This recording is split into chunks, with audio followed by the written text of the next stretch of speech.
성부와 성자와 성령의 이름으로 아멘.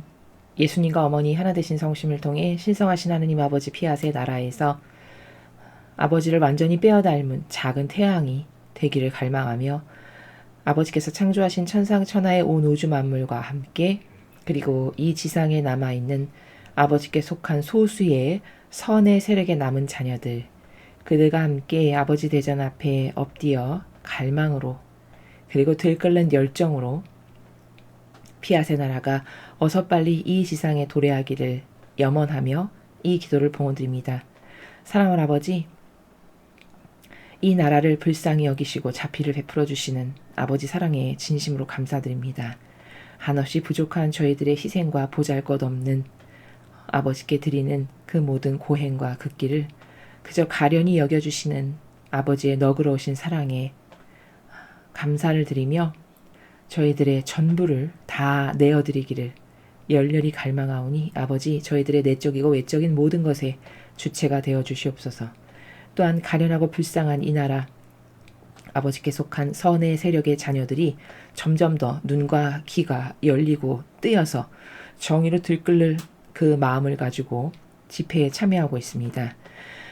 아버지 대한민국이라는 나라에 속한 모든 그 국민이라는 이름 그들 중에서도 아버지께 속한 선의 세력의 자녀들은 단 한 명도 예외 없이 완전히 이번 기회에 눈과 귀가 뜨이고 열려서 불의에 열정적으로 항거하고 목숨 바쳐 싸울 수 있는 그런 용맹한 전사들이 되도록 축복하여 주시옵소서.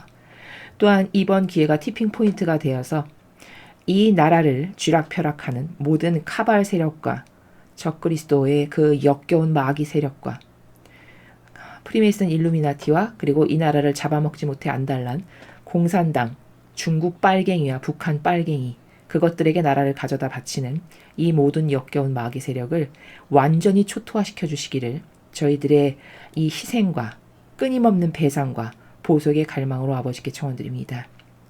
그리하여 이제 새천년 새 왕국의 중심이 되는 국가가 이 대한민국이 될 수 있도록 저희들이 있지 않습니까 아버지? 저희들을 보셔서라도 이 나라가 세계 초인류 국가로 발돋움할 수 있도록 그렇게 다시 건국하여 주시기를 그래서 아버지 뜻 신적 질서가 강물처럼 흐르는 나라가 될 수 있도록 축복하여 주시기를 갈망으로 초원드립니다. 이 모든 기도 우리 주 예수 그리스도 이름으로 기도드리나이다. 아멘. 성부와 성자와 성령의 이름으로 아멘. 안녕하십니까. 하나님의 뜻 성계 피아소녀입니다. 오늘은 천상의 책 20권 16장의 내용에 대해서 여러분들과 함께 본문을 읽고 어떠한 내용인지에 대해서 학습해 보도록 하겠습니다.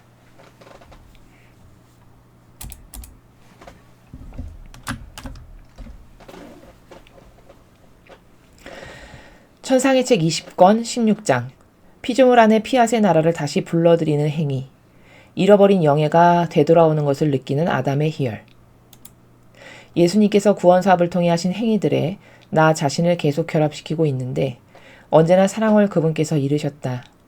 따라 보아라. 내가 인간을 속량하면서 행한 모든 행위와 내 공생활 동안 일으킨 기적들까지도 지고한 피앗의 나라를 피조물 안에 다시 불러들이는 것 외에 다른 목적이 없었다. 나는 그렇게 하면서 인류 가운데 그 나라를 알리며 다시 세워주시기를 내 천상 아버지께 청하였다. 내가 소경의 눈을 뜨게 한 것은 나의 첫 행위가 인간 뜻의 어둠을 폐주시키는 것이었기 때문이고 인간 뜻은 영혼과 육신의 맹목을 초래하는 1차적 원인이었기 때문이다. 이는 내 뜻의 빛이 수많은 눈먼 영혼들을 비추어 주게 하려는 것이었고 그리하여 그들이 내 뜻을 보고 사랑할 수 있는 시력을 회복하고 그들의 육신도 시력을 잃는 불행을 면하게 하려는 것이었다. 내가 귀머거리를 듣게 한 것은 먼저 내 아버지께 청하여 그들이 내 거룩한 뜻의 목소리와 지식과 그 놀라운 점들을 알아들을 수 있는 청력을 얻게 하려는 것이었다. 그러면 내 거룩한 뜻이 그들을 지배하기 위한 길인 그들의 마음 안으로 들어갈 수 있으므로 이 세상의 영혼이나 육신의 기가 먼 사람이 더는 없을 것이었다. 나는 또한 죽은 사람들을 되살렸는데 그럴 때에도 그 영혼들이 내 영원한 뜻 안에 다시 살아나도록 청하였다. 비록 인간 뜻으로 말미암아 이미 부패되었거나 시체보다 더 고약한 악취가 나는 사람들이라고 하더라도 그렇게 하였다. 또 내가 끈으로 채찍을 만들어 성전을 모독하는 자들과 짐승들을 쫓아내었을 때 그때도 내가 쫓아내었던 것은 인간 뜻이었다. 내 뜻이 들어가 다스리며 지배함으로써 그들의 영혼이 진실로 부유해져서 더 이상 타고난 가난의 지배를 받지 않게 하려는 것이었다. 그리고 내가 승리의 호산나를 외치는 군중의 환영을 받으며 영예와 영광에 둘러싸여 예루살렘에 당당히 입성했을 때 그때도 내가 사람들 가운데 확립한 것은 내 뜻의 승리였다. 내가 지상에 있는 동안 내 뜻을 1차적인 행위로 두지 않았던 행위는 하나도 없었다. 그것은 사람들 가운데 내 뜻의 나라를 다시금 세우기 위해서였다. 그것이야말로 나의 가장 큰 관심사였기 때문이다. 만약 그렇지 않았거나 내가 그렇게 행동하지 않았다면, 즉 내가 행하며 겪었던 모든 것 안에서 지고한 피앗의 나라를 사람들 가운데 다시 세우는 것을 1차적인 행위로 삼지 않았다면 나의 강생이 인류에게 완전한 선을 가져오지 못했을 것이고 하늘에 계신 내 아버지의 영광도 내가 다시 완전하게 할 수 없었을 것이다. 사실 내 뜻은 모든 선의 근원이고 창조 및 구원 사업의 유일한 목적이다. 따라서 그것은 우리의 모든 사업의 궁극적 완성이다. 내 뜻이 없으면 우리의 더없이 훌륭한 사업도 완성되지 못한 채 그 뼈대만 남아있을 것이다. 오직 내 뜻만이 우리 사업들의 영예로운 관이요 그 완성에 대한 확인필의 날인이다. 그러니 바로 구원 사업의 영예와 영광을 위해서도 내 뜻의 나라를 1차적인 목적으로 삼아야 했던 것이다. 나중에 나는 거룩하신 뜻 안의 순례를 시작하여 아담이 하느님의 뜻에서 자기 뜻을 물러나게 한 그 첫 행위를 한 지상 낙원 속으로 갔다. 그리고 다정하신 예수님께 이렇게 말씀드렸다. 저의 사랑이시여, 저는 주님의 뜻 안에 저의 뜻을 소멸시켜 다시는 생기를 얻지 못하게 하길 원합니다. 주님의 뜻이 모든 것 속에서 영원토록 생기를 띠며 아담의 그 첫 행위를 보속하시게 하려는 것이요. 그리하여 아담이 주님의 뜻에서 등을 돌린 적이 한 번도 없었던 것처럼 모든 영광을 주님의 지고하신 의지에 돌려드리려는 것입니다. 오, 그가 주님의 뜻을 배척하고 자기 뜻을 행했기에 잃어버린 영예를 그에게 돌려줄 수 있다면 얼마나 좋겠습니까? 저는 그래서 모든 피조물이 모든 악의 원인인 그들 자신의 뜻을 행하면서 모든 선의 기원이요 원천인 주님의 뜻을 배척한 수만큼 그렇게 하고자 합니다. 주님께 간청하오니 지고한 피앗의 나라가 어서 오시어 모든 사람이 아담에서부터 자기 뜻을 행한 모든 피조물에 이르기까지 잃어버린 영예와 영광을 받게 하시고 또한 주님의 뜻도 승리와 영광 및 완전한 성취를 거두시게 하소서. 그런데 내가 그렇게 기도하고 있자니 내 가장 높은 선이신 예수님께서 감동하신 나머지 나의 원조 아담을 내게 보내시고 특별히 사랑을 강조하여 내게 이렇게 말하게 하셨다. 복된 딸아, 내 주 하느님께서 저렇듯 오랜 세월이 지난 후에 슬프게도 네가 내 뜻을 행함으로써 잃어버린 영예와 영광을 나에게 돌려줄 생각을 하는 사람이 마침내 세상에 태어나게 하셨구나. 내 행복이 얼마나 배가 되는 느낌이 드는지 모른다. 이제까지 내가 잃어버린 영예를 돌려줄 생각을 한 사람은 없었다. 그러므로 나는 너를 태어나게 하신 하느님께 깊은 감사를 드리고 내 가장 사랑하는 딸인 너에게도 고마움을 느낀다. 내가 한 번도 하느님의 뜻을 거역한 적이 없었던 것처럼 그분께 영광을 돌려드릴 책임을 네가 또 안고 지고한 피앗의 나라가 인류 가운데 다시 세워지는 영예를 나에게 줄 것이기 때문이다. 그러니 우리 창조주 손에서 나온 첫사람에게 곧 나에게 예정되어 있었던 자리를 내가 너에게 주는 것은 지당한 일이 아닐 수 없다. 그뒤 사랑을 예수님께서 나를 끌어안으시며 이르셨다. 내 딸아, 아담뿐만 아니라 온 천국이 내 뜻 안에 사는 너의 행위를 기다리고 있다. 그들의 인간적인 뜻이 그들에게서 없애버린 영예를 받기 위함이다. 너는 내가 아담보다 네 안에 더 많은 은총을 넣어두었다는 것을 알아야 한다. 그것은 내 뜻이 승자로서 너를 소유하며 지배하고 너의 뜻은 결코 생명을 가진 적이 없음을 영예스럽게 여기며 내 뜻의 자리를 내어주게 하려는 것이다. 또 아담 안에는 내가 내 인성을 넣어두지 않았다. 내 인성이 아담 안에 있었다면 그의 도움과 힘이 되었을 것이고 내 뜻을 따라다니는 수행자가 되었겠지만 그 당시엔 내가 인성을 가지고 있지 않았기 때문에 그에게 줄 수 없었던 것이다. 하지만 네 안에는 내 인성을 넣어두었다. 필요한 모든 도움을 주어 너의 뜻은 제자리에 남아있게 하고 나의 뜻은 다스리면서 내 영원한 의지 안에 네 순례를 따라가려는 것이요. 그리하여 이 의지의 나라를 세우려는 것이다. 나는 그 말씀을 듣고 깜짝 놀라 예수님 무슨 말씀이십니까 하였다. 저를 시험하시는 것 같기도 하고 놀리시는 것 같기도 합니다. 아담보다 안에 더 많은 은총을 넣어두셨다니 어떻게 그것이 가능한 일입니까? 그러자 예수님은 이렇게 말씀하셨다. 물론 가능한 일이다마다. 딸아, 내가 그렇게 한 것은 너의 뜻이 또 하나의 신적인 성의 떠받침을 받고 흔들림 없이 내 뜻 안에 굳건히 있게 하기 위함이다. 그러니까 내가 너를 놀리는 것이 아니라 너에게 말을 하고 있다. 네가 나에게 일치하고 주의를 기울이게 하려는 것이다. 주님의 말씀입니다. 하나님 감사합니다. 오늘 이제 천상의 책 20권 16장의 제목부터 좀 살펴보겠습니다. 제목은 이 전체를 아우르는 원리다 혹은 관점이다 이렇게 말씀을 드렸습니다. 첫 번째 제목을 보니까 피조물 안에 피앗의 나라를 다시 불러들이는 행위 이렇게 되어 있죠.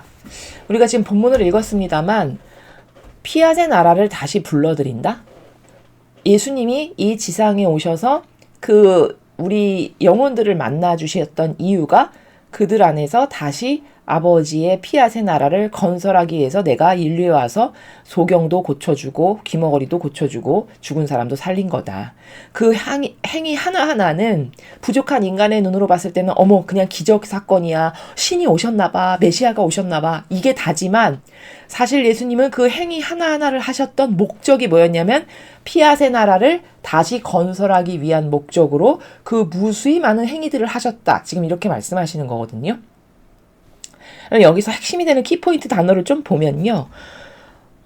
먼저 피조물을 모르는 사람은 없겠죠. 피조물은 창조된 만물을 말하는 거고, 그 다음에 여기서 피앗이라고 하는 것은 이제 여러분 좀 아시죠? 굉장히 막연했었습니다만 우리가 지금 20권의 16장까지 반복 학습을 하기 때문에 피앗의 의미가 무엇인지를 제가 중간중간 학습할 때마다 여러분에게 말씀을 드렸습니다. 여러 가지 다중적 의미가 있어요. 근데 이 천상의 책의 제목에도 되어 있지만 창조된 목적과 본연의 위치로 돌아가야 된다는 거죠. 우리가 그쵸? 즉 이 피앗이라는 것은 그런 우리의 원래 창조 목적이 있다는 거예요. 아버지께서 우리를 만드셨을 때는. 그리고 우리가 원래 살아가야 될 본연의 위치가 있다는 거죠. 그것으로 다시 회복돼야 된다는 겁니다. 우리는. 그래야만 가장 행복해요. 가장 퍼펙트하고요. 그쵸? 자, 바로 그것이 그 창조된 목적과 본연의 위치가 피앗이라는 거고, 그 다음에 이제 여기서 중요한 단어 세 번째는 행위인데, 행위.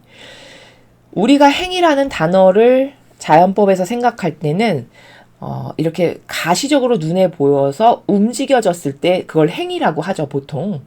근데 여기서 말하는 행위라는 거는 우리가 좀 이따 본문도 보겠지만은 아까 예수님도 이원화된 관점에서 말씀하셨어요. 소경을 고쳐줬을 때 육적인 눈도 고쳐주는 거지만 사실은 그것에 앞서서 본질 그 영혼의 눈을 고쳐주기 위한 목적을 먼저 말씀하시죠. 그러니까 세상 온 우주 만물은 형상과 본질로 되어 있어요. 맞나요? 눈에 보이는 것과 보이지 않는 두 가지로 구성되어 있다라는 거예요. 그쵸? 그 두 가지를 이 행위라고 하는 거예요. 근데 인간은 그 두 가지 중에 눈에 보여지는 몸이 움직여서 뭔가를 이렇게 액션을 취해서 어떤 사실적인 변화가 있는 이런 것만을 행위라고 이해하기 쉽지만 사실은 그 눈에 보여지는 육적 차원의 행위보다 더 앞서는 건 본질의 차원에서의 행위가 더 앞서는 거다. 그러니까 루이사 피카레타는 침상에 그냥 누워서 정신세계로만 행위를 하는데도 그 모든 것이 다 막 피앗이 건설되고 배상보석이 되고 이렇게 되잖아요. 그러니까 정신적 행위가 얼마나 중요한지 여러분 잘 아시겠죠? 그것을 간과하면 안 된다는 거죠. 그래서 행위에는 두 가지가 있다. 정신적 행위, 육적 행위. 두 가지 다 우리가 행위라고 한다라는 거예요. 그래서 마음과 정신에서 시작해서 육적인 행위에 이르기까지 이 모든 걸 아우르는 것이 바로 행위다. 이것에 대한 개념이 올바르게 장착이 되어 있어야 여러분이 본문을 읽으실 때 오해가 없다라는 거고요. 그 다음에 이제 또 행위와 관련해서 하나 말씀드리면 어떤 것이 행동으로 옮겨질 만큼의 행위가 나타나잖아요. 그러면 영적으로 봤을 때 그건 어떤 의미를 뜻하는 거냐면 그 내면의 영혼이 그 정도로 많이 성장했고 달라졌다라고, 즉 커졌다라는 뜻이에요. 무슨 말이냐? 우리도 왜 어떤 걸 행동으로 옮기려면 먼저 그걸 마음으로 먹어야 되죠. 마음가짐이 먼저 이걸 이렇게 해야 되겠다라고 하는 어떤 계획과 마음가짐이 있어야 그 마음가짐의 근거에서 행동이 나가는 거잖아요. 그러니까 다시 말하면 행동으로까지 나왔다는 것은 이미 그 영혼의 마음과 정신 안에 그 행동을 하기까지의 어떤 여러 가지 계획도 세웠을 거고 다짐도 했을 거고 이런 게 이미 밑바탕에 이루어진 상태여야 행동으로 나가는 거죠. 마음도 먹지 않았는데 행동으로 나갈 수는 없는 거잖아요. 곧 지금 제가 말하고 싶은 요지는 뭐냐면 그 정도로 본질적 행위라는 것이 우선하고 앞서가는 거고 중요하다라는 거예요. 그러나 인간은 모든 게 다 보여지는 거, 현동, 그런 것에 좌우되는 삶을 한평생 살다 보니까 본질을 아예 망각하고 살거든요. 근데 천상의 나라를 잘 이해하려면요, 여러분, 본질을 잘 알아야 돼요. 보여지지 않는 세계에서 일어나는 행위에 대해서 더 잘 인식을 냉철하고 굉장히 섬세하고 디테일하게 잘하는 사람만이 진리를 이해하는데 학습이 빠르고 잘 될 수 있어요. 왜냐면 다 보이지 않는 세계와 관련된 거잖아요, 이게. 지금 우리가 배우는 게 보여지는 세계예요? 보여지는 세계가 아니에요. 보이지 않는 정신세계 차원의 수준에서 우리가 지금 모든 걸 학습하고 있는 거죠. 근데 사람은 이런 것을 보지도 못하고 인정조차 하지도 않으니 어떻게 이런 것이 자유자재로 가동이 되겠어요, 시스템상으로. 그렇죠? 그러니까 내가 진리적 사고방식을 하는데 무리가 없고 그런 사고방식이 내 안에 똑바로 장착되게 하려면 나는 뭐부터 달라져야 된다? 본질을 똑바로 인식하고 본질이 얼마나 중요하고 사실은 본질은 형상보다 더 앞서고 우선하는 것이다라고 하는 이런 올바른 관점이 내 안에 있을 때, 그럴 때 내가 진리적 학습을 할 때 에러가 발생하지 않고 똑바로 할 수 있다라는 거죠.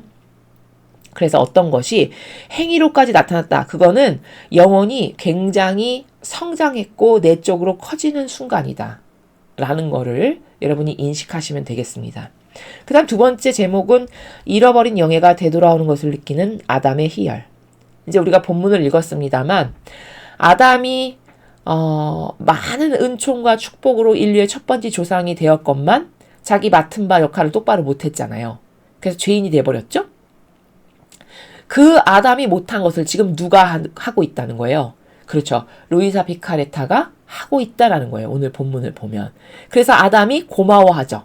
루이사 피카레타에게 그런 내용에 대한 것을 지금 두 번째 제목으로 이렇게 여기 지금 발췌를 한 건데, 자, 그러면 어떠한 내용인지는 한 요 정도로 대략 제목을 보고 본문을 한번 살펴보겠습니다. 예수님께서 구원 사업을 통해 하신 행위들에 나 자신을 계속 결합시키고 있는데 언제나 사랑을 그분께서 이루셨다. 지금 뭐 하고 있었다는 거예요?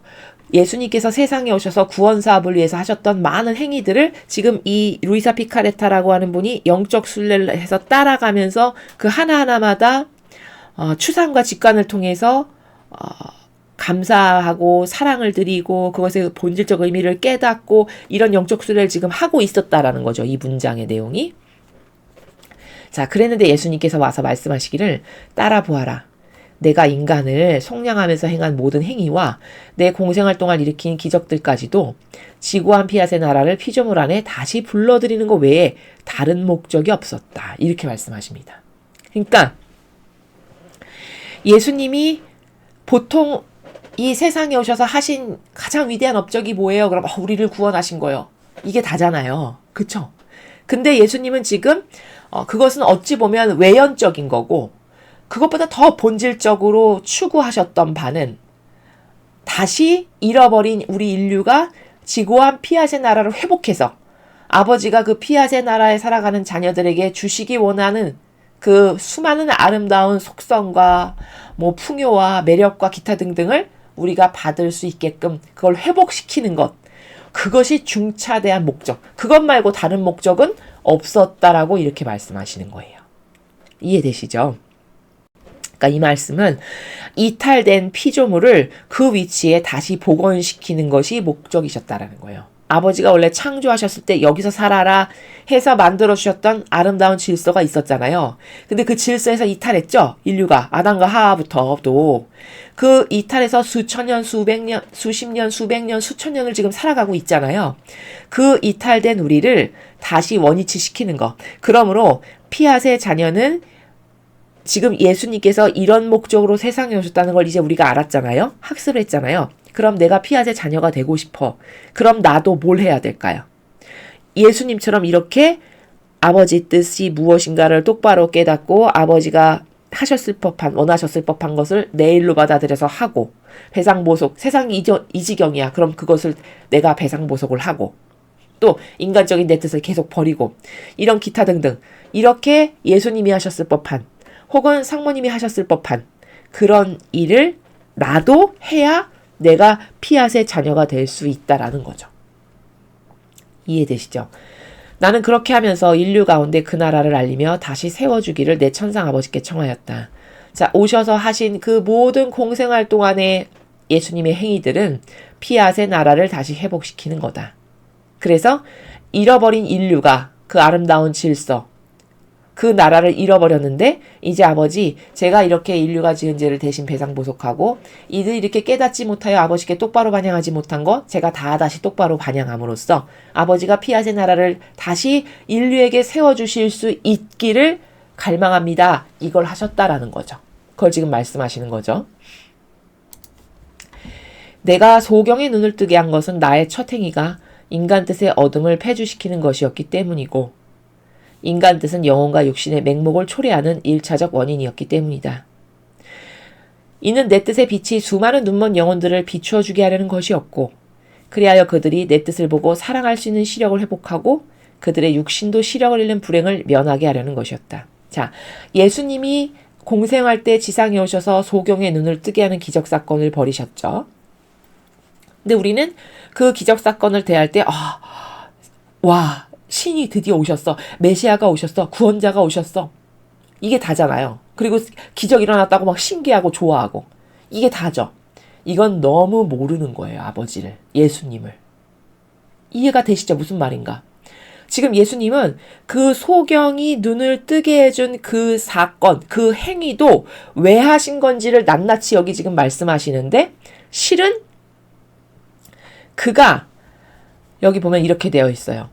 수많은 눈먼 영혼들을 비추어서 그들이 그 어둠에 쌓여서 보지 못하는 것을 다시 똑바로 볼 수 있게끔.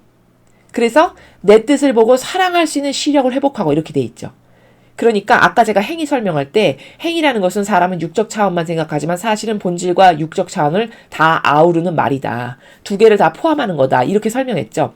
그러니까 소경의 눈을 뜨게 한 것도 사실은 본질의 차원에서 봤을 때는 그가 보아야 할 것을 보지 못하는 지금 시대로 말하면 맨날 빨갱이와 카발과 프리메이슨과 일루미나티가 짜놓은 이 덫에 가려져가지고 그게 진실로 한평생 사는 거잖아요, 지금.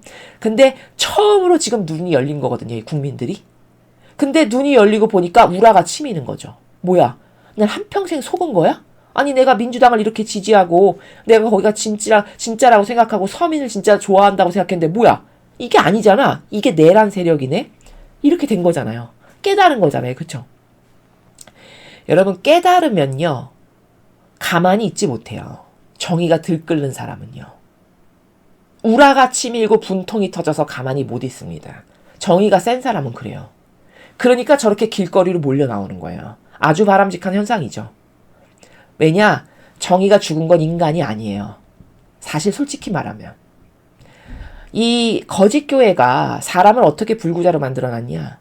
맨날 자비, 사랑 이런 것만 그런 타령만 하고 그런 노래만 부르다 보니까 정의가 얼마나 중요한지를 하나도 가르치지 않고 오히려 정의는 없는 것처럼 다 도배질을 해버렸거든요. 근데 예수님은요. 자비보다 앞서는 걸 정의라고 생각하세요. 그 어디 나오냐 그러면 그게. 제자를 뽑으시는데 다 어떤 사람을 뽑으셨나요? 정의로 들끓는 사람을 뽑으셨어요. 열성당원, 혁명당원. 열성당원, 혁명당원이 지금으로 말하면 뭐라는 사람이냐면 독립운동 투사들 같은 사람들이에요. 얼마나 정의가 들끓겠어요, 그들이. 그렇죠? 근데 그런 사람을 제자로 뽑았어요. 또 어부, 여러분, 어부가 얼마나 강하고 거칠고 드세요. 파도에 맞서서 그걸 해야 되는 직종이잖아요. 직종 자체가.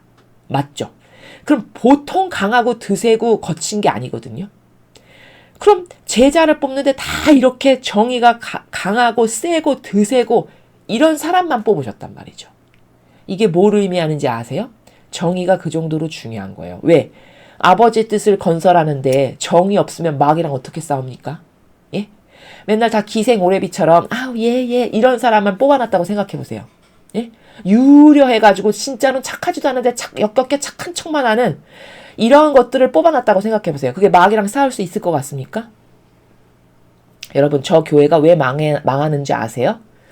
정의를 다 죽인 사람, 정의를 다 죽이는 시스템을 구축했고요. 그나마도 정의가 없는 사람만 뽑았기 때문이에요. 여러분, 정의가 없으면 불의에 한 거 하나요? 한 거 안 합니다. 그냥 사그러질듯이 이렇게 죽어버리는 거죠. 그럼 망할 수밖에요. 그렇죠. 이승만 대통령께서 불의에 항거하지 않는 자는 국민이 아니라고 하셨어요. 올바른 백성이 아니라고 하셨어요. 아, 참 맞는 말씀이죠. 그렇죠?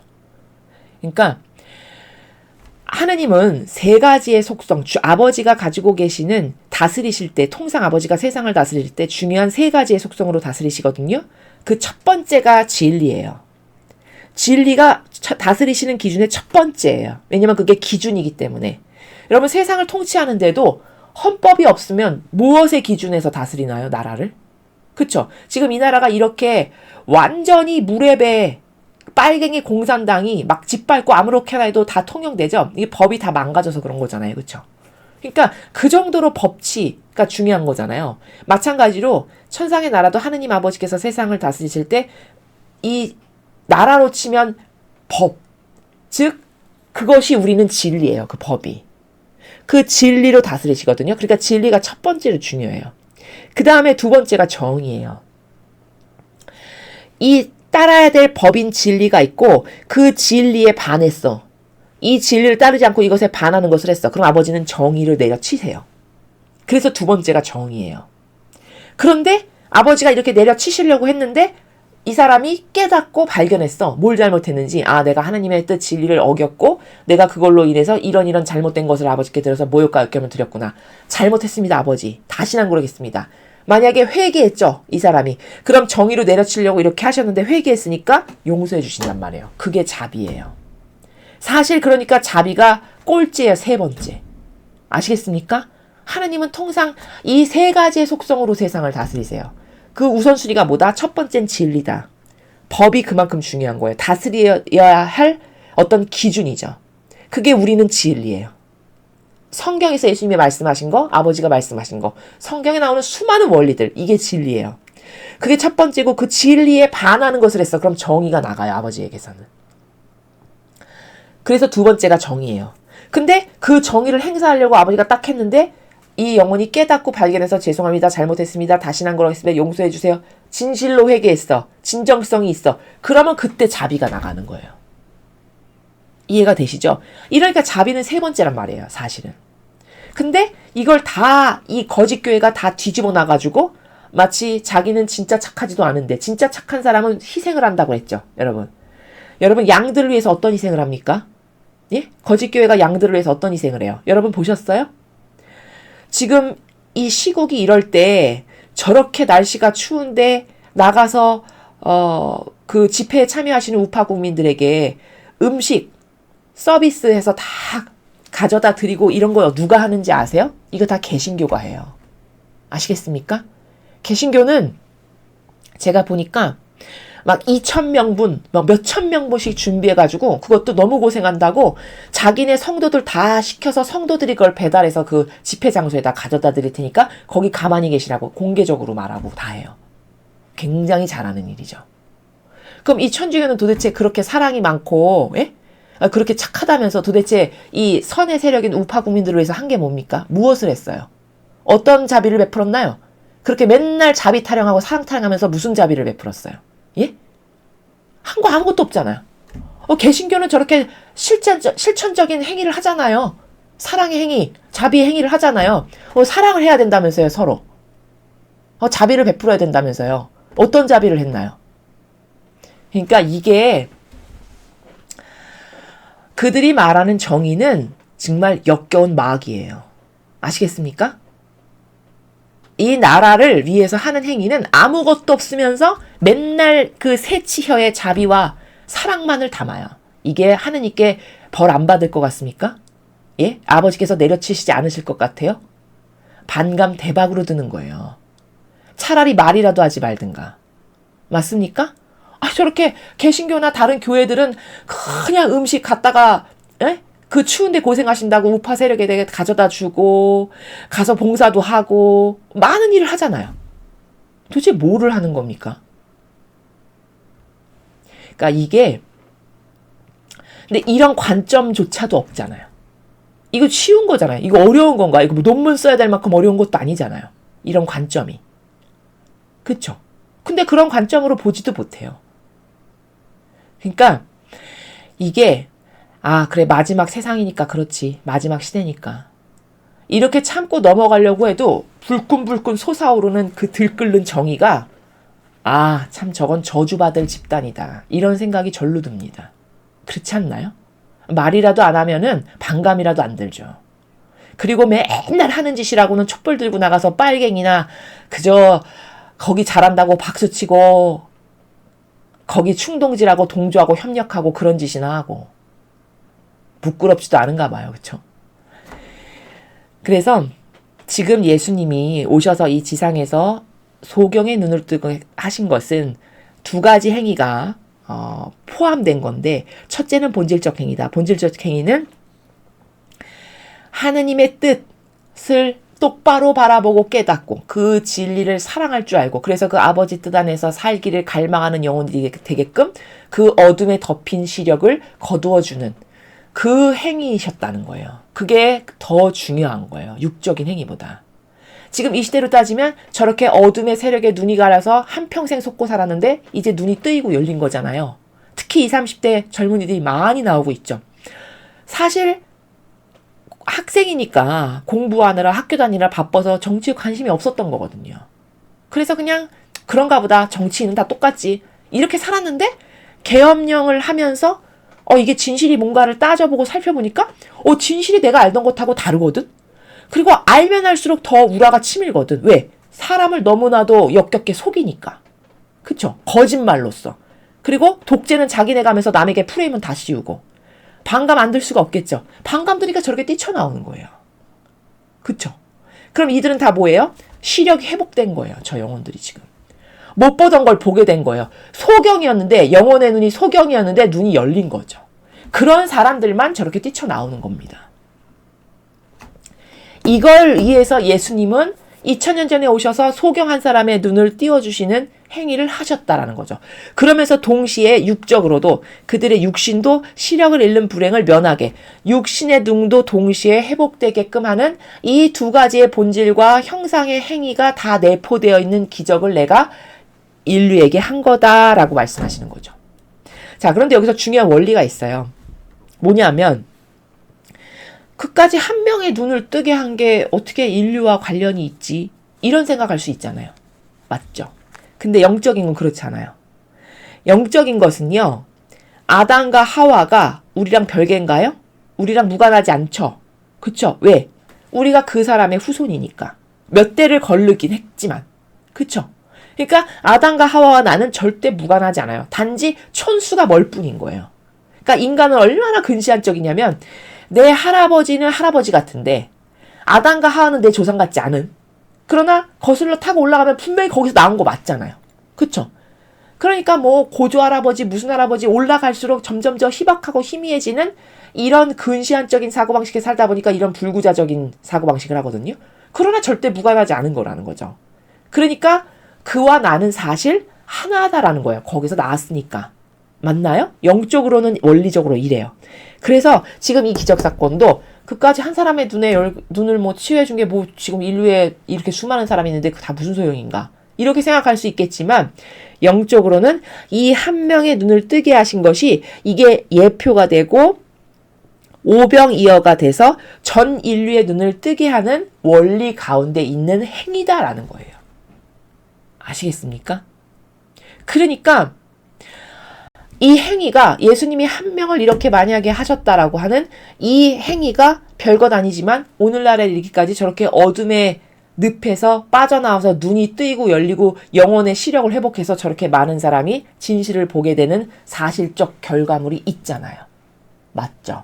그러니까 무관하지 않은 이게 맞죠. 이 원리가. 이해되시나요? 예, 그런 거예요. 그 다음에 내가 귀머거리를 듣게 한 것은 먼저 내 아버지께 청하여 그들이 내 거룩한 뜻의 목소리와 지식과 그 놀라운 점들을 알아들을 수 있는 청력을 얻게 하려는 것이었다. 자, 그 다음에 앞엔 소경했는데 이번에는 귀머거리를 또 듣게 한 것도 본질과 형상 두 가지 차원에서 효용과 가치를 끌어내기 위해서 하셨다라는 건데 먼저 본질에서 보면 아버지께 청원드렸다는 거예요. 제가 저 귀머거리에 귀를 낳게 하면 아버지, 그가 아버지 뜻의 목소리를 알아들을 수 있게 또 아버지 뜻이 주시는 이 진리의 놀라운 지식을 그가 알아들을 수 있는 청력으로 회복되게 해주십시오. 이렇게 먼저 기도를 드렸다는 거잖아요. 아버지께. 그런 다음에 그걸 치유를 딱 해줬다라는 거죠. 예수님 말씀이. 그러면 내 거룩한 뜻이 그들을 지배하기 위한 길인 그들의 마음 안으로 들어갈 수 있으므로 이 세상에 영혼이나 육신의 귀가 먼 사람이 더는 없을 것이었다. 자, 이것도 그렇게 해서 아버지 뜻 지식을 귀머거리였는데 이 귀머거리를 고쳐주심으로써 육신도 나았지만 사실은 영혼의 귀머거리가 낫게 해서 반드시 들어야 할 걸 듣게 되는 진리를 듣고 이해하게 되고 아버지 뜻의 목소리를 듣게 되고 이렇게 회복되게 하는 그 의미로 이 귀머거리를 듣게 하는 기적을 베푸셨다라는 거죠. 그렇죠. 근데 이것도 마찬가지로 앞에 2번에서 보았던 것처럼 인류를 단 하나의 사람으로 보는 연결되어 있다라고 보는 아담과 하와는 우리 절대 무관하지 않다. 거기서 나왔기 때문에 결국 아담과 하와가 곧 나다. 제가 이렇게 설명했잖아요. 즉 인류를 이렇게 하나로 보는 원리 가운데 영적인 세계는 성립이 되는 거기 때문에 이 귀머거리 한 명을 고쳐주시면 전 인류의 영혼의 귀가 먹은 사람도 다 치유가 되는 예표요 오병이어가 되는 거다. 그래서 그 실제적 열매로 지금 우리나라에 저렇게 많은 이들이 눈과 귀가 뜨여서 진실을 깨닫고 우라가 치밀어서 야 이건 가만히 있다간 나라가 중국에 넘어가겠는데 가만히 있으면 안 돼. 이렇게 해서 길거리에 뛰쳐나오는 이런 행위가 발생하는 것이 다 이 은총의 연장선상이다라는 거죠. 납득이 되시죠? 예, 그런 겁니다. 그래서 지금 앞에 2번, 3번 같은 원리 가운데 예수님께서 이 세상에 오셔서 이 일을 왜 하셨는가에 대한 것을 밝히고 계신 것이죠. 나는 또한 죽은 사람들을 되살렸는데 그럴 때에도 그 영혼들이 내 영원한 뜻 안에 다시 살아나도록 청하였다. 비록 인간 뜻으로 말미암아 이미 부패되었거나 시체보다 더 고약한 악취가 나는 사람들이라고 하더라도 그렇게 하였다. 자, 죽은 사람을 살리는 것도 같은 의미로 같은 원리 가운데 행하셨다는 걸 지금 말씀하시는 거죠. 그러니까 이건 육신만 죽은 게 아니라 영혼도 죽은 건데 즉 아버지 뜻을 모르고 인간의 뜻으로 살다 죽은 거를 다시 살려서 그가 영원하신 아버지 뜻 안에서 다시 살아나게끔 하는 그것을 청하면서 죽은 사람을 살리셨다는 거예요. 그러면서 동시에 육신도 살게끔 하는 이 두 가지가 같이 일어나는 거죠. 그렇죠? 그걸 지금 4번에서도 또 고백하시는 거죠. 그래서 인간 뜻으로 말미암아 죽었던 것을 다시 아버지 뜻으로 살게끔 하는 그 은총으로 다시 살아나도록 내가 죽은 사람을 살리는 이 기적사건을 행한 거란다. 이런 말씀입니다. 또 내가 끈으로 채찍을 만들어 성전을 모독하는 자들과 짐승들을 쫓아냈을 때 그때도 내가 쫓아냈던 것은 인간 뜻이었다. 성경의 이 대목 여러분 아시죠? 환전상을 그 상을 다 뒤집어 엎었던 그게 뭐냐? 그게 왜 하신 거냐? 거기 아버지의 뜻을 행하는 곳이고 그 아버지의 뜻 안에서 기도드리고 이런 것을 하는 곳인데 여기 와서 장사했잖아요. 맞죠? 근데 이 인간의 뜻이 왜 역겨운 거냐면요. 이때는 거기 와서 이제 이스라엘 백성들이 뭐 재물을 하나씩 바치는 거잖아요. 그러면 원래는 자기가 기르고 있던 양 중에서 가장 좋은 양을 가져다가 아버지께 이렇게 제물로 바치고 이렇게 하면 되는 거였거든요. 근데 그렇게 못하게끔 법으로 때려 맞고 반드시 여기 와서 자기들이 파는 양, 뭐 소 이런 것 중에 사서 재물을 바치게끔 했단 말이에요. 이 바리새인 율법학자들이. 그럼 왜 그렇게 했을까 그 사람들이?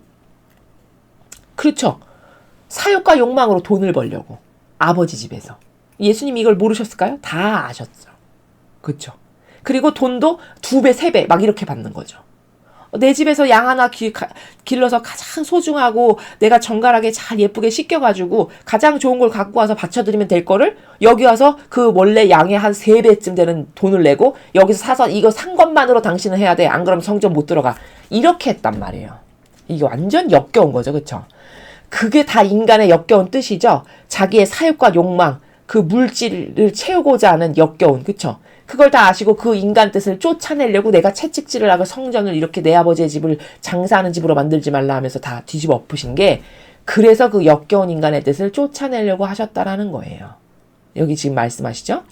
내 뜻이 들어가 다스리며 지배함으로써 그들의 영혼이 진실로 부유해져서 더 이상 타고난 가난의 지배를 받지 않게 하려는 것이었다. 자, 그렇게 해서 역겨운 인간의 뜻을 다 몰아내시고 이제 아버지의 뜻이 그들 영혼 안에 스며들어서 그들이 진짜로 부유해지게 하려고. 그래서 더 이상 가난의 지배를 받지 않게 하려고. 자, 여기서 가난의 지배를 받지 않는다는 거는 물질적인 것을 말씀하시는 게 아니고 세상에 태어나면서 한 영혼이 변질된 인간의 뜻으로 살면서 스스로가 가난해지는 거 있죠. 왜? 영혼이 가난해지는 거. 그러니까 영혼이 가난해진다는 건 자기 뜻을 따르고 살면 그 영혼이 늘 불안하고 초조하고 만족스럽지 않고 이런 것에 시달리면서 살잖아요. 자기 뜻으로 살아가는 영혼의 그 특징이 있잖아요. 늘 불만족스럽고, 그렇죠? 욕구불만처럼. 이런 게 다 영혼이 가난한 거거든요. 더 이상 그런 인간의 뜻에 지배를 받음으로써 스스로를 가난한 영혼이 되지 않게끔 않게 하려고, 그러려고 내가 이런 역겨운 인간의 뜻을 그 내 아버지 집인 성전에서 다 쫓아내는 행위를 그래서 한 거다라고 지금 설명하시는 거예요. 그래서 더 이상 인간의 뜻을 따름으로써 스스로 가난한 영혼이 되지 않게끔 하려고, 그러려고 내가 이런 행위를 했다. 이런 말씀이시죠. 그래서 정당하지 않고 속이는 이 역겨운 인간의 뜻, 이 여기서 장사했던 그 정당하지 않고 속이는 인간의 뜻을 내몰기 위해서 이런 행위를 하셨다라는 거고, 그리고 내가 승리의 호산나를 외치는 군중의 환영을 받으며 영예와 영광에 둘러싸여 예루살렘에 당당히 입성했을 때 그때도 내가 사람들 가운데 확립한 것은 내 뜻의 승리였다. 사람들이 처음에 예루살렘에 예수님께서 오셨을 때 막 처음에는 환호했잖아요. 그쵸? 막 나뭇가지를 흔들면서. 그때도 예수님은 그 입성하실 때 어떤 것을 정신세계의 활동으로 행위로 구현하면서 입성하신 거냐면 이들이 이렇게 환호하는 것이 아버지 뜻이 승리하는 바로 그 아버지 뜻의 승리를 기념하는 환호로 아버지께 봉헌드립니다. 이렇게 하면서 들어오셨다는 거예요. 입성하셨다는 거예요. 그러니까 뭐든지 하느님의 뜻하고 연결지어서 하셨음을 알 수 있죠. 그렇죠?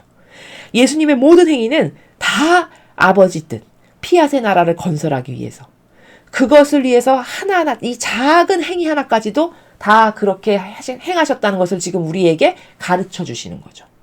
그럼 이걸 가르쳐 주시는 건 왜일까요? 우리도 이렇게 정신세계 신적 활동을 이런 식으로 예수님이 하셨던 것처럼 일상생활에서 하라고 그 모범을 가르쳐 주시는 거죠. 납득이 되시나요? 그런 겁니다. 내가 지상에 있는 동안 내 뜻을 1차적인 행위로 두지 않았던 행위는 하나도 없었다. 자, 여기 고백하시죠. 하느님의 뜻을 구현하는 것이 항상 1차적인 목표였다. 내가 했던 모든 행위에서는. 아버지 뜻을 구현하지 않고 하는 행위는 하나도 없었다. 그 말씀이죠. 그렇죠? 그것은 사람들 가운데 내 뜻의 나라를 다시금 세우기 위해서였다. 그것이야말로 나의 가장 큰 관심사였기 때문이다. 그러니까 아버지 뜻을 행하기 위해서 오셨고 피앗의 나라를 다시 건설하기 위해서 모든 행위를 하셨다. 이런 고백을 하시는 거죠. 만약 그렇지 않았거나 내가 그렇게 행동하지 않았다면 즉 내가 행하며 겪었던 모든 것 안에서 지구한 피앗의 나라를 사람들 가운데 다시 세우는 것을 1차적인 행위로 삼지 않았다면 나의 강생이 인류에게 완전한 선을 가져오지 못했을 것이고 하늘에 계신 내 아버지 영광도 내가 다시 완전하게 할 수 없었을 것이다. 그러니까 보통 이 거짓교회에서는 이 책을 인정 안 하기 때문에 그냥 예수님이 오셨던 목적이 구원 사업 끝. 이게 다예요. 아는 수준이. 맞죠? 근데 여러분, 구원 사업이 끝이면 아버지의 이 원대한 목적은 완벽하게 이루어진 게 아니에요. 무슨 말이냐? 아버지는 왕이시죠. 그 왕이라는 거는 왕의 가족도 있고요. 그쵸? 또 왕을 지키는 어떤 호위무사도 있고요. 한 나라도 그렇잖아요. 대통령의 가장 직계 가족이 있고 대통령을 가까이서 지키는 뭐 경호처나 이런 또 그리고 가장 가까운 장차관이 있고 이렇게 왕이 있으면 그 왕하고의 관계성에 따라서 얼마나 하나 되었는지에 따라서 같은 성에서 살고 그것보단 조금 덜 하나 됐어. 그럼 조금 경계를 늦춰서 여기까지 해서 살고 이렇게 범주가 다양하잖아요. 마찬가지예요. 하느님도 아버지는 왕이시고 왕이심으로 아버지와 함께 살 가족을 뽑는 시대가 지금이에요. 그게 거룩한 피앗의 나라인데 그 피앗의 나라의 가족을 뽑는 것까지 다 하는 것이 아버지의 이 구원 사업의 완성이란 말이에요. 근데 그냥 예수님이 오셔서 구원하셨으니까 우린 감사하지 행복하지 이러면 최측근인 가장 아버지와 완전히 밀접하고 용해된 하나의 관계성으로 살아갈 가족은 아직 못 뽑으셨는데 완성이 안 된 거라는 거예요. 구원은 그냥 저 변방에 사는 사람도 구원된 거거든요. 연옥을 안 간 차원까지는 구원이 된 거잖아요. 그쵸? 그럼 그런 바운더리가 넓은 저기 사람까지 뽑는 것이 아버지 계획의 끝이냐? 아니요. 퍼펙트한 아버지는 가족을 뽑는 것까지가 끝이에요. 근데 그 가족을 아직 다 못 뽑으셨어요. 그 가족은 이 마지막 시대에서만 뽑을 수 있어요. 이렇게 하나님의 뜻을 알고 피앗을 알고 그래서 그것에 도전해서 완전히 용해될 영혼은 이것을 배우고 난 이후에 지금 이 시대 사람들만 여기 도전할 수 있잖아요. 아니 이 이전 사람들은 이걸 알지도 못하는데 어떻게 도전을 합니까? 하나님의 뜻이 뭔지도 모르는데. 맞죠? 그러니까 이 마지막 시대를 살아가는 이 시대에 살아가는 사람들만이 여기에 도전할 수 있고 여기서 이렇게 마귀가 판치는데도 변질되지 않고 꼿꼿하게 열렬히 하나님하고 하나 될 수 있어. 그런 양질의 속성은 이런 환난 시대에서나 뽑을 수 있는 거잖아요. 맞나요? 그렇죠.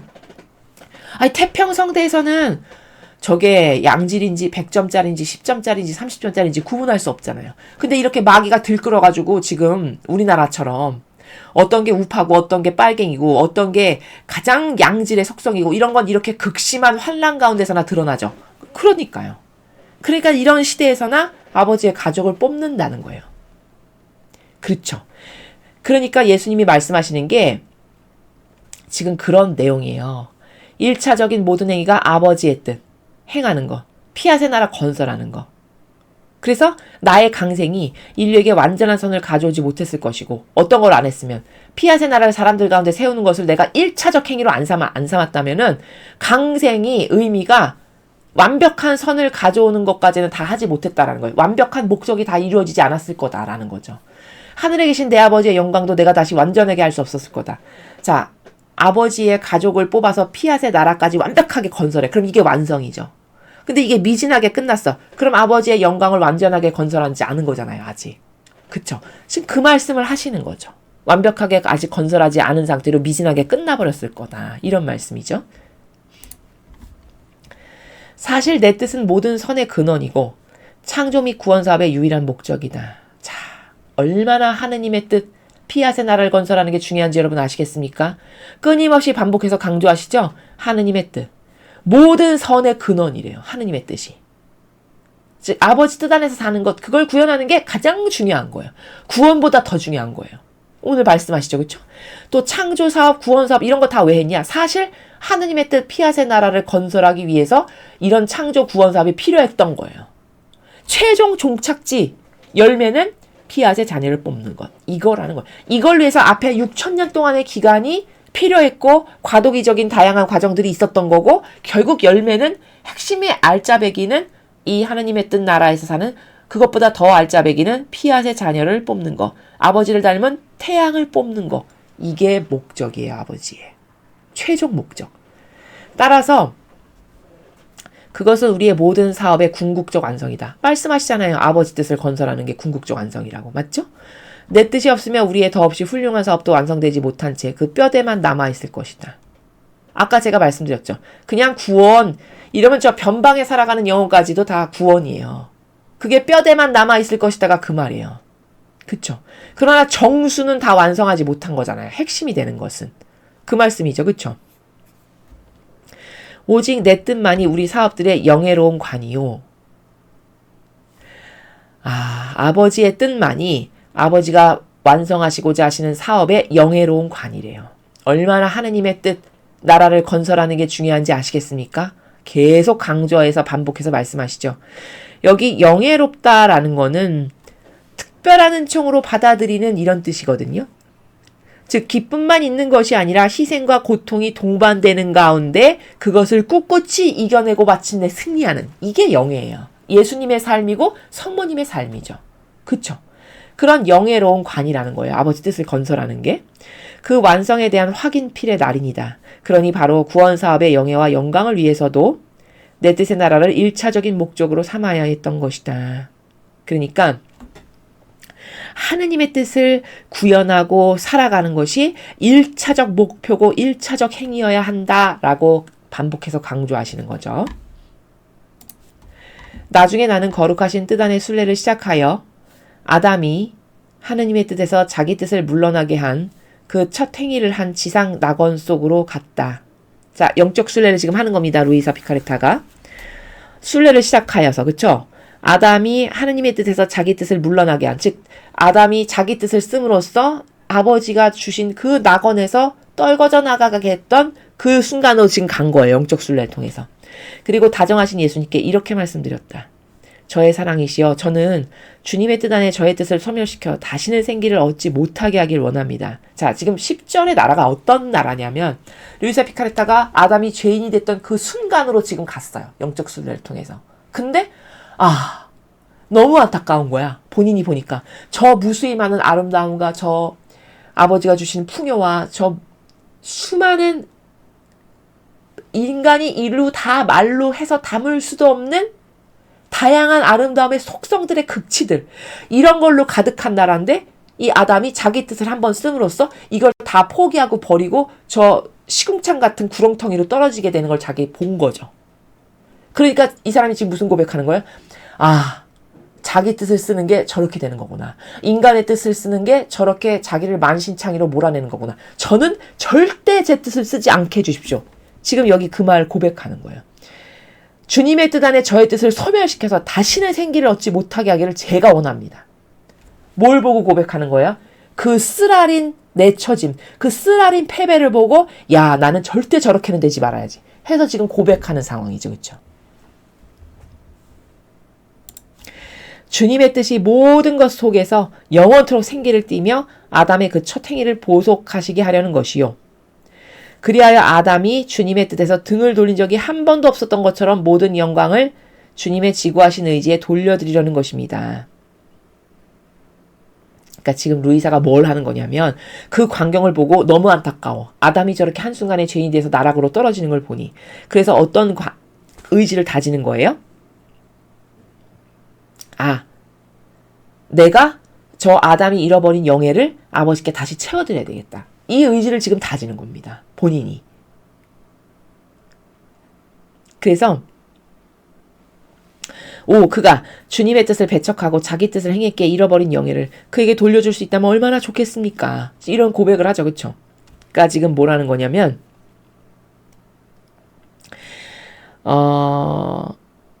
지금 루이사가 이런 아담이 자기의 그 은총을 다 잃어버리고 무수히 많은 아버지가 주시고자 하시는 선물을 다 자기의 잘못된 자유의지를 자기가 좋아지기 위해서 이기심과 자의심을 씀으로써 완전히 만시창이 되고 거기서 떨어져 나가는 이런 것을 보고 야, 저건 너무 안타까운 일이다. 아버지께서 잃어버리신 영예를 내가 다시 복원시켜드려야지. 이런 다짐을 하게 되는 거죠. 근데 이제 여기서 중요한 게 뭐냐면 이런 걸 잘 알아야 돼요. 지금 루이사가 평상시에 본인이 배상과 보속을 하는 산 희생제물이잖아요. 그러니까 루이사가 행한 배상과 보속은 사실 본질적으로 여러분 잘 이해하셔야 돼요. 누구를 위한 거냐? 하느님을 위해서 하는 거예요. 맞습니까? 그러니까 이런 거예요. 저도 저희 사명도 예를 들어서 이 나라를 위해서 배상보복의 행위를 한다.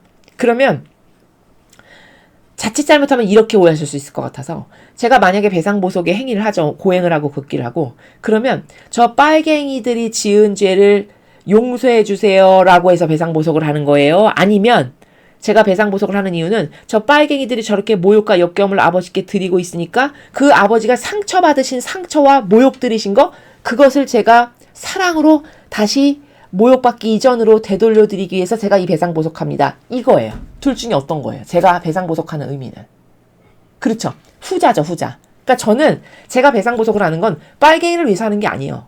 그 사람들 하나도 예쁘지 않아. 그 사람들 위해서 제가 대신 기도해 줄 마음이 없어요. 그럼 저는 배상보복을 왜 하는 거예요? 그들이 아버지께 무수히 많은 모욕과 역겨움, 치욕, 수치. 예를 들면 거짓 교회가 하느님을 마치 위하는 것처럼 나와서 전 자원한 봉사자입니다. 이렇게 살아가는데 사실은 모욕과 수치와 역겨움과 쓰레기 같은 것만을 아버지께 드리고 있잖아요. 돌려드리고 있잖아요. 그러니까 그 아버지가 계속 그런 모욕과 역겨움과 수치를 받으시니까 저는 그 아버지가 받으시는 수치와 모욕과 역겨움 다 치유시켜드리겠습니다. 뽑아버리겠습니다. 제가 그 상처에 입맞춤을 드리겠습니다. 이런 의미 때문에 배상보복하는 거지. 제가 그 역겨운 거짓교회 사람들이 좋아서 그들의 죄를 제가 대신 배상보복하는 이런 거 아니라는 거예요. 이해되셨어요? 예. 배상보복을 하는 게 누굴 위해서 하는 건가를 잘 아셔야 돼요. 자칫 잘못하면 저들이 마귀인데 마귀를 위해서 내가 배상보복하는 것처럼 돼버린단 말이에요.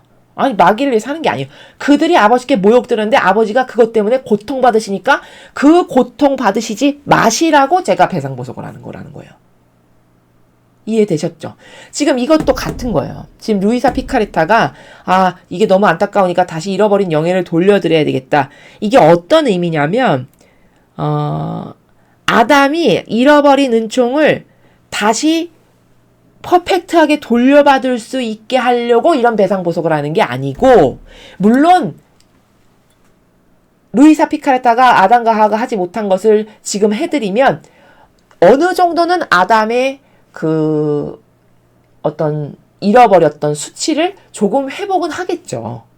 그러나 루이사 피카레타가 아담과 하와가 아버지께 수치가 드리고 모욕을 드렸던 걸 배상보복한다는 건 하나님이 받으신 수치와 모욕을 위로해드리고 사랑을 드리고 입맞춤을 드려서 그걸로부터 상처받으시거나 모욕과 역겨움을 느끼시지 않도록 해드린다는 의미라는 거예요. 제가 지금 좀 전에 말씀드린 것과 같은 원리라는 거죠. 이해되시나요? 그런 거예요. 그러니까 정리하면 루이사가 행하는 배상과 보복은 하느님을 위한 것이지 아담이 잃어버린 은총을 완벽하게 온전히 다다시 회복하게 해주려고 하는 것이 아니다라는 거를 여기서 잘 인지해야 된다는 거죠. 그쵸? 그러니까 배상과 보복을 한다고 해서 루이사 피카레타가 한다고 해서 용서는 되겠죠. 아담과 하와가 용서는 받을 거예요. 그러나 완벽하게 처음 상태로 엄청난 은총과 축복과 아버지가 만드신 수많은 아름다움과 그런 속성들 그 처음 상태로 완벽하게 되돌려지는 것은 아니에요. 이해되시나요? 예, 그런 거예요. 영적으로. 그러면 아담과 하와는 되돌리고 싶어. 그럼 어떻게 해야 되냐? 본인의 자발적 의지와 본인의 희생으로 화답해야만 되돌려질 수 있어요. 납득이 되시죠? 예, 이런 시스템이에요, 천상은. 내가 뭘 잘못했어. 그래서 내가 이런 처지가 됐어. 근데 내가 다시 원상태로 회복하고 싶어.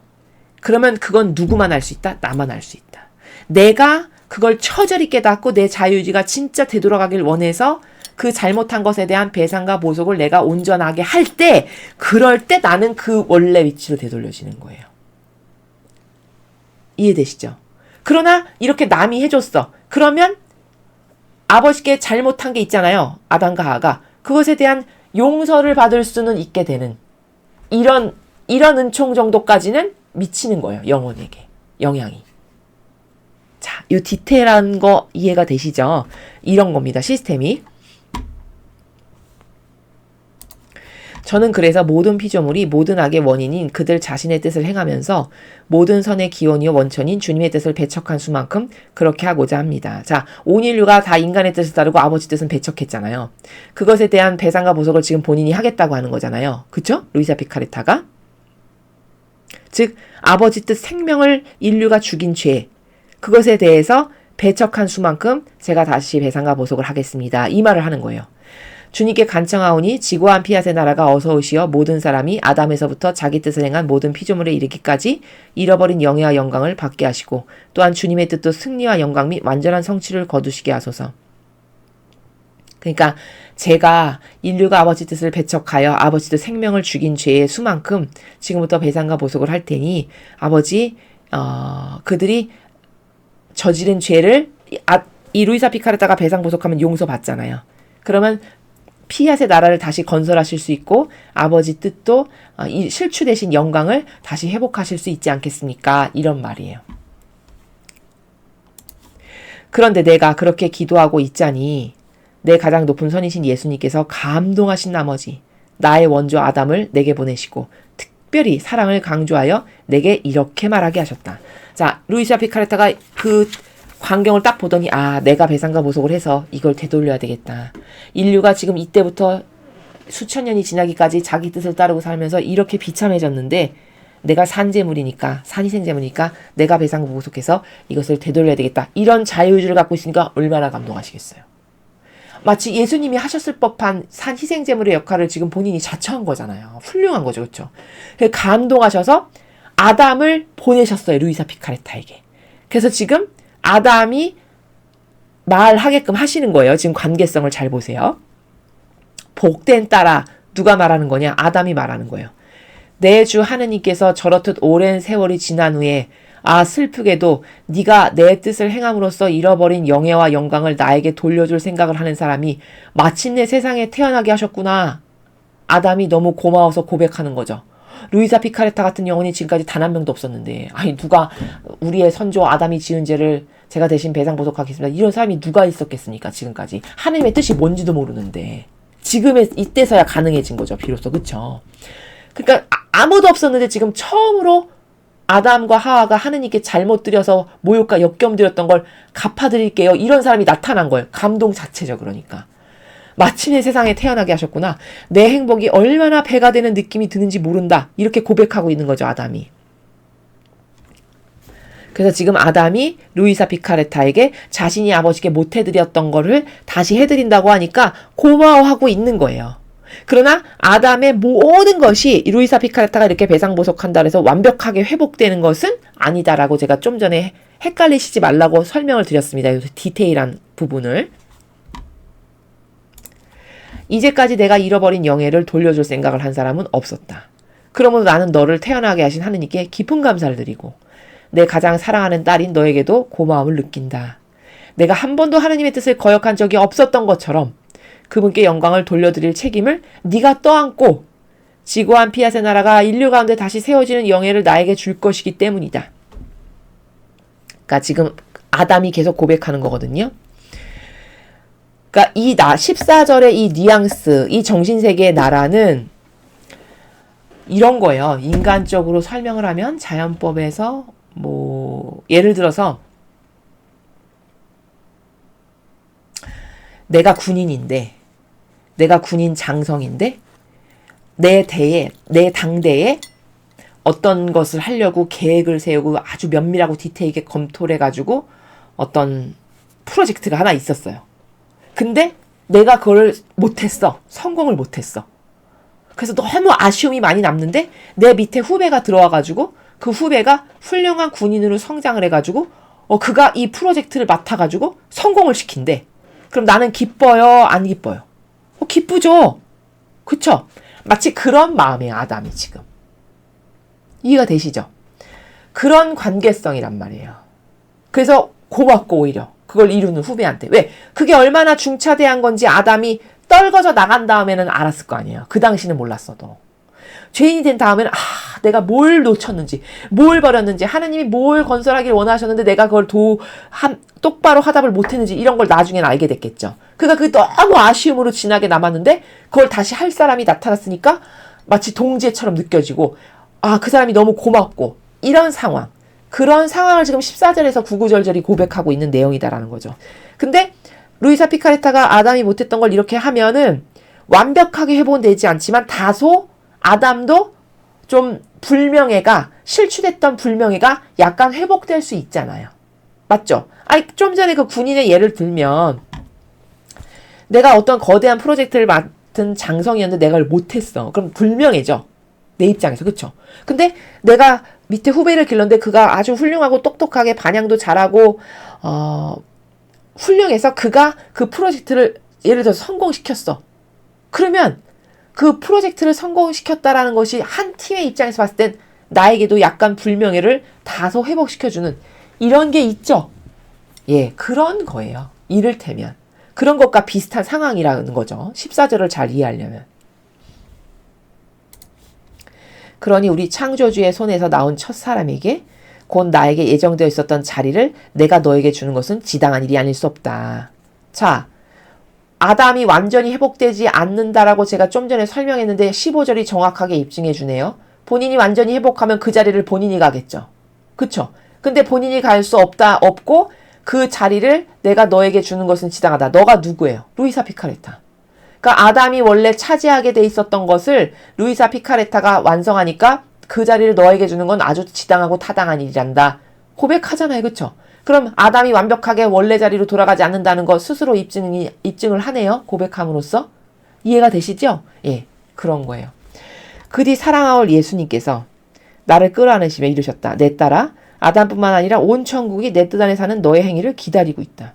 그들의 인간적인 뜻이 그들에게서 없애버린 영예를 받기 위함이다. 와, 아담만 고마워하는 게 아니라요. 온 천국이 다 기다린대요. 루이사 피카레타 행위를. 왜 그럴까요? 뭐 때문에 이렇게 기다릴까요? 이런 거예요. 지금 루이사 피카레타가 신분이 산 희생제물이죠. 그렇죠? 산 희생제물로서 이 지상에서 아버지께 배상과 보속을 이렇게 드려. 인간의 뜻이 이런 모욕, 이런 역경험, 아담과 하와 때부터 수천 년에 걸쳐서 이런 거 제가 배상 보속합니다. 이렇게 해서 드려요. 그러면 지금 이 자신들이 드리지 못한 것을 루이사 피카레타가 대신 드리는 거죠. 이 루이사 피카레타 이전 시대에는 인간의 뜻이 이렇게 악하고 이런 거란 걸 몰랐잖아요. 그쵸? 모르고 천상에 간 사람들도 있을 거잖아요. 근데 이 영혼이 이렇게 인간의 뜻이 얼마나 역겹고 저급하고 저열하고 하느님의 모든 은총의 생명을 다 끊어놓는 행위고 기타 등등 이런 거를 알아서 이 영혼이 해. 그러면 자신들도 하지 못했던 것을 루이사 피카레타가 함으로써 더불어 천상의 영혼들에게도 이 은총이 미친다는 거예요. 더불어 은총을 받게 된다라는 거예요. 그러니까 기다리는 거예요. 이해되시나요? 그런 관계성이에요.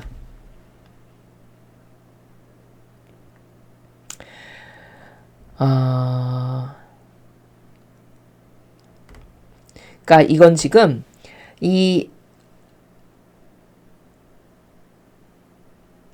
루이사 피카레타의 행위를 기다리는 것은 루이사 피카레타가 이런 인간의 역겨운 뜻에 대해서 알고 깨닫고 그래서 반향을 똑바로 하고 있고 지금 그것을 위한 배상과 보속의 행위를 하죠. 그러면 이 배상과 보속을 함으로써 이전에 천국에 갔던 사람들도 이런 것까지는 몰랐기 때문에 이런 것까지는 할 수 없었던 것을 이 영혼이 대신 해줌으로써 그들도 그 영향을 받아서 은총을 나누어 받게 되는 이런 시스템적 메커니즘이란 말이에요. 그렇기 때문에 이 루이사 피카레타 행위를 이토록 애타게 기다리고 있는 거라는 거죠. 요런 거예요.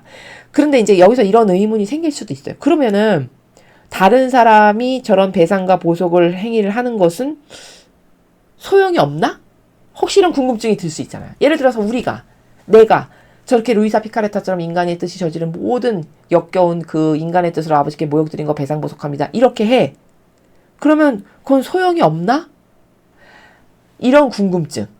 자, 다른 사람이 기도하는 것, 즉 배상과 보속을 하는 것도 아무 소용이 없는 것은 당연히 아니에요. 다 그 효용과 가치가 있어요. 근데 단지 루이사 피카레타와 우리의 차이점은 뭐냐? 루이사 피카레타는 산 제물이잖아요. 맞죠?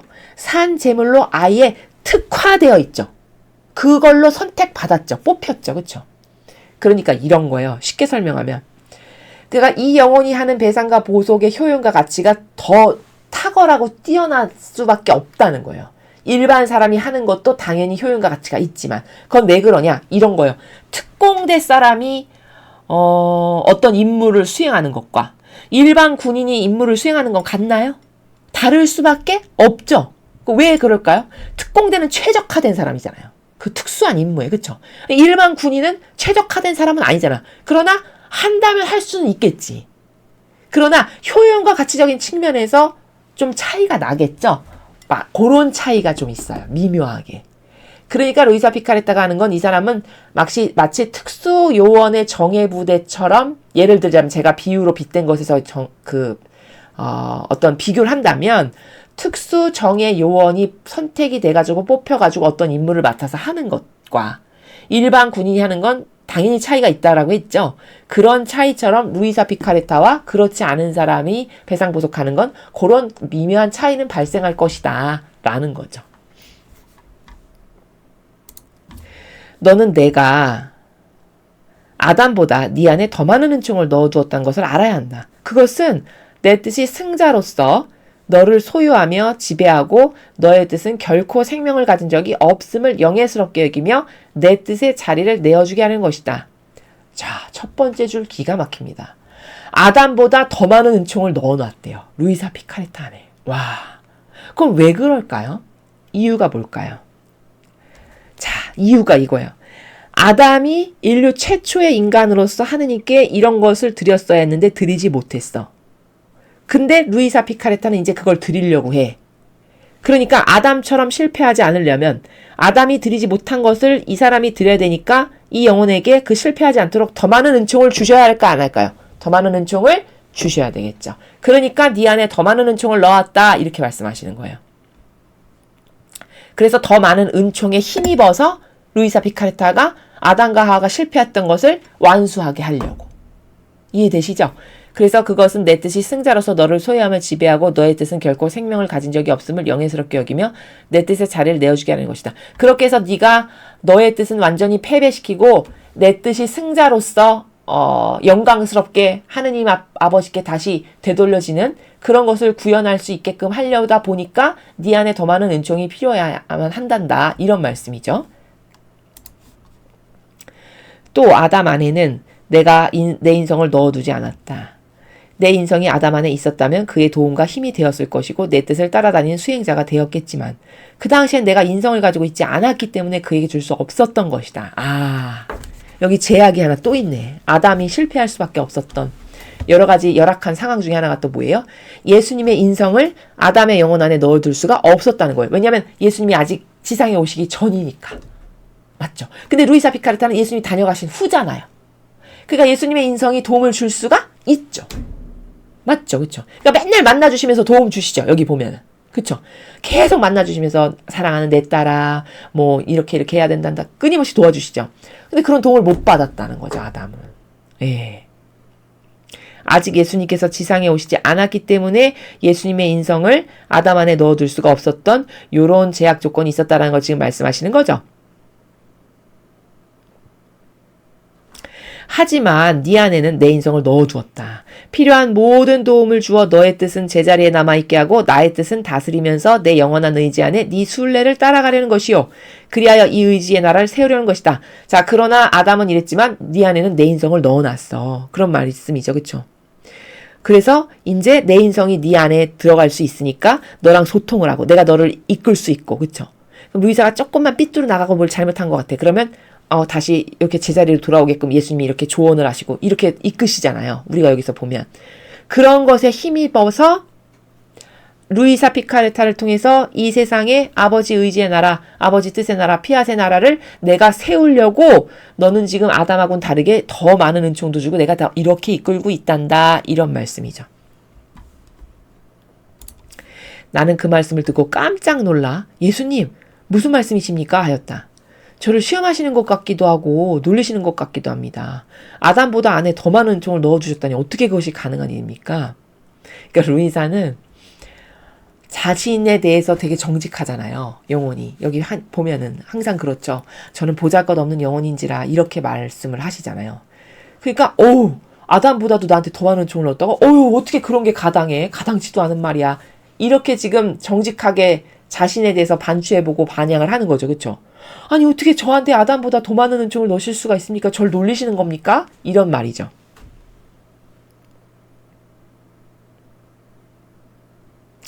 자, 그랬더니 예수님께서 이렇게 말씀하셨습니다. 물론 가능한 일이다마다. 따라 내가 그렇게 한 것은 너의 뜻이 또 하나의 신적 인성의 떠받침을 받고 흔들림 없이 내 뜻 안에 굳건히 있게 하기 위함이다. 그러니까 얘야, 아담과 하와를 봐봐. 저렇게 거침없이 뱀 한 번 오니까 그냥 사정없이 흔들려가지고 죄인의 나락으로 떨어졌지. 너도 그렇게 되면 안 되겠지. 이게 지금 두 번째 시도인데. 그러니까 어떻게 해야 되겠니? 네가 굳건하게 떠받쳐 있으려고 내가 너에게 많은 은총을 주고 내 인성으로 너를 다스려야 되겠지? 그래야 네가 굳건해져가지고 이 아버지 뜻의 나라를 건설하는 것에 있어서 네가 열과 성을 다해서 열심히 할 수 있을 거 아니야. 뱀에게 휘둘리지 않고. 이 말이죠. 그 말씀을 지금 하시는 거예요. 굳건히 있게 해야 되니까 너에게 많은 은총을 주는 것이 당연한 거란다. 이런 말씀이에요. 그러니까 내가 너를 놀리는 것이 아니라 너에게 말을 하고 있다. 네가 나에게 일치하고 주의를 기울이게 하려는 것이다. 자, 놀리는 게 아니라 따라 너에게 많은 은총을 줘야지만 네가 뱀이 다가와도 이겨낼 수 있고 흔들림 없이 그 너의 사명을 완수할 수 있지 않니? 그런 말씀이죠. 그러니까 내가 너를 놀리는 게 아니라 말을 하고 있는 거란다. 네가 나에게 일치하고. 자, 그 사명을 완수하려면 예수님이 당부하시기를 예수님에게 일치하래요. 일치. 그럼 일치는 뭐예요? 자기 뜻이 없는 거예요. 자, 하나 되는 것을 뛰어넘은 단계가 일치입니다. 여러분, 아버지와 하나 됩시다. 자, 하나 되는 것보다 그것보다 더 긴밀하게 아주 밀도 있게 하나 되는 것보다 더 순도 높은 하나는 일치예요. 일치. 그러니까 지금 일치하라고 권고하시죠. 넌 나하고 일치해라. 하나를 뛰어넘어 일치를 구현해야 된다. 너가. 이 사명을 완수하려면. 그리고 주의를 기울이게 하려는 거다. 네가 나에게. 주의를 기울인다는 거는 네가 이 사명을 완수하려면 나에게 주의를 기울여야 돼. 주의를 기울인다는 건 매 현순간 예수님을 의식하는 거예요. 매 현순간 예수님과 함께 하는 거예요. 그게 주의를 기울이는 거예요. 이해되시죠? 그래서 왜 우리가 한동안 그 마라나타 메시지 학습할 때 매 현순간이라는 단어를 아버지께서 굉장히 많이 쓰셨어요. 기억나시나요? 매 현순간 나와 함께 하거라. 매 현순간 나를 의식하라. 이런 말씀 많이 하셨거든요. 바로 그게 주의를 기울이는 거랑 같은 나라예요. 그러니까 지금 예수님이 루이사 피카레타가 요청하시는 건 뭐예요? 너가 아담이 했던 거를 그는 실패했지만 너는 성공해야 되려니까 내가 너에게 너무 많은 은총을 넣어줄 수밖에 없지. 왜? 네가 꿋꿋하고 굳건해야 되니까. 뱀에게 해둘리지 않고. 그러다 보니까 많은 은총을 준 거야. 자, 그런데 네가 하나 또 이 사명을 완수하기 위해서 주지해야 될 건 뭐다? 나에게 일치해야 돼. 너가. 하나를 되는 걸 뛰어넘어 일치의 단계에서 나랑 하나 돼야 되고 또 주의를 나에게 기울여야 돼. 주의를 기울인다는 건 매 현순간 예수님과 함께 하는 것을 너가 구현하게 되면 그러면 이제 아담이 하지 못했던 이 사명을 완수하게 된다라는 것을 지금 이 후미에서 그런 뉘앙스적인 나라에서 말씀을 하시는 거다라는 거죠. 이해되셨나요? 예.